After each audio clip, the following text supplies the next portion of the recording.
Tu aurais envie de gagner 1000 abonnés par mois? Attention, je ne dis pas seulement un mois avec 1000 abonnés, mais bien gagner chaque mois 1000 abonnés. Pour s'assurer que tu convaincs chaque mois suffisamment de nouvelles personnes, de nouveaux abonnés de te suivre, il n'y a pas de secret. Il y a simplement une méthode que je t'explique dans cette vidéo. Hello, je suis Laurence de Rapidly. Bienvenue sur notre chaîne où on publie chaque semaine une nouvelle vidéo qui t'apprend à utiliser les réseaux sociaux pour faire grandir ton business. Clique sur le bouton s'abonner si tu es prêt à travailler sérieusement sur tes publications. Alors comment on fait pour que chaque mois de nouvelles personnes nous découvrent et que suffisamment aient envie de nous suivre pour faire 1000 nouveaux abonnés chaque mois? On analyse nos stats! Mais pas n'importe comment. Reste bien jusqu'au bout de la vidéo pour bien comprendre la méthode et surtout faire les bonnes comparaisons que je te présente à la fin. On commence par prendre la direction de la partie Insights de ton téléphone, donc la partie statistique. Et on va regarder les comptes touchés dans les 3 derniers mois. Les contenus qui ont le plus de comptes touchés, bien supérieurs à notre nombre d'abonnés, sont bien sûr les contenus qui ont été poussés, mis en avant par l'algorithme. C'est donc hyper important pour nous d'analyser en premier lieu ces contenus. Si l'algorithme a déjà aimé ces contenus-là, il aimera probablement des contenus similaires. Décryptons ensemble 3 exemples de contenus que l'algorithme a poussés. Le premier, c'est bien sûr ce carrousel avec les 31 ou 30 idées pour le mois. Les contenus avec des idées, surtout les idées du mois, ont toujours un grand nombre de comptes touchés.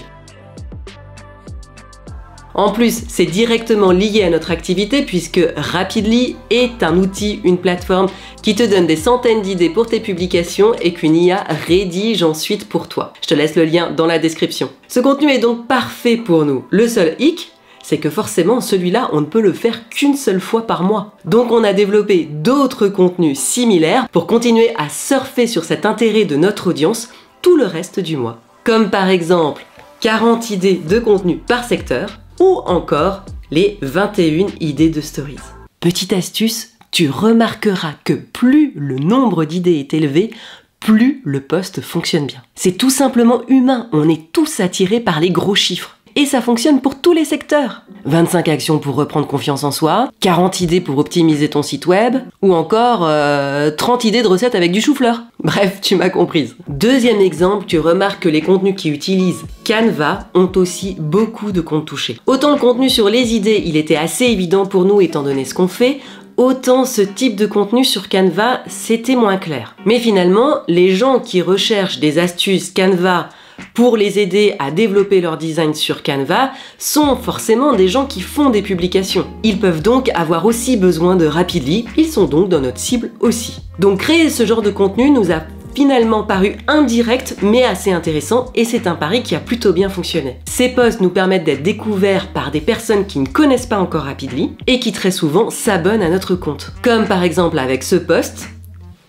6 éléments Canva pour l'automne, qui a non seulement touché plus de 30 000 personnes dont 24 000 n'étaient pas abonnés à Rapidly, mais qui en plus nous a rapporté 623 nouveaux abonnés. Un troisième type de contenu qui fonctionne toujours bien, ce sont les news autour d'Instagram. Comme ce post nouveauté Instagram, ce qui change. Notre audience, elle veut faire grandir son compte sur Instagram.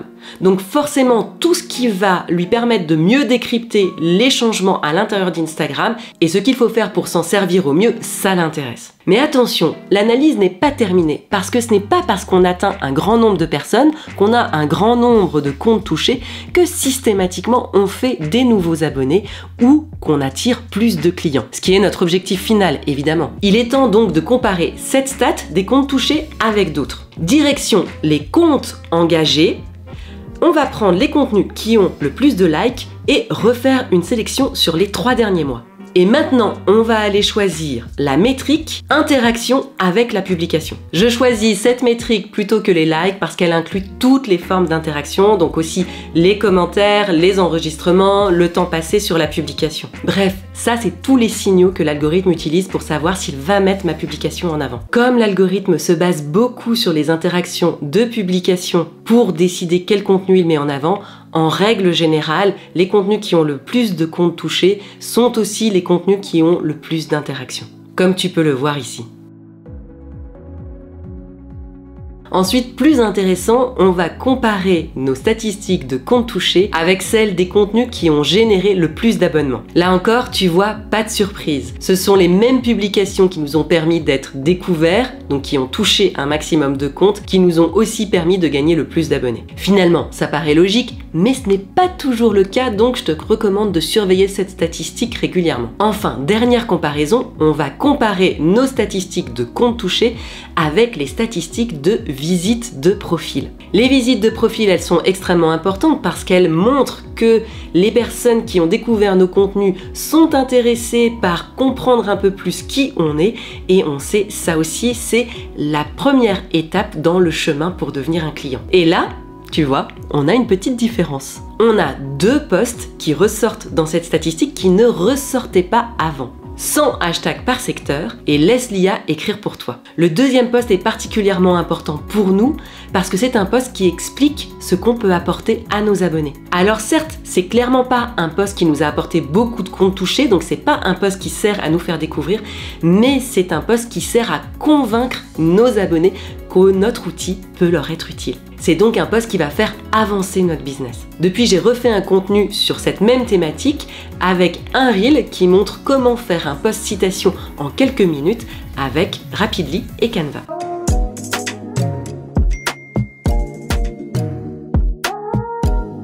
Direction Rapidly et l'onglet citation. Je choisis une citation, j'appuie sur la baguette magique et je demande à l'IA de me générer un texte à partir de cette citation. Le premier texte est plutôt sympa, je le copie dans l'éditeur. Ensuite, direction Canva, où je choisis un modèle dans lequel je vais coller ma citation. Retour dans Rapidly pour planifier mon post à l'aide de la Business Suite. Et voilà!